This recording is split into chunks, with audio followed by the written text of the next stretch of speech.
Józik swojego taty się pyta: tato, powiedz mi, a co to jest paranoja? Czekaj no, Józik. Ja ino zawołam babka: teściowo, pójdźcie sam tutaj, o co się rozchodzi.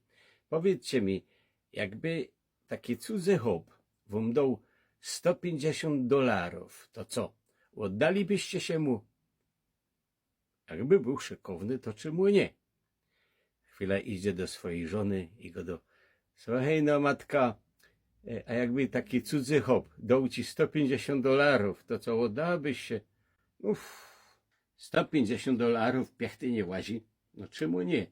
Za chwilę idzie do swojej cery: słuchaj no, a jakby ci tak jakiś synek dał $150, to co, oddałabyś się mu? No to, żeby się oddała. Widzisz, Jódzik, ja mam w chałupie 3 działchy lekkiego obyczaju, a na koncie żadnego dolara. I to jest paranoja.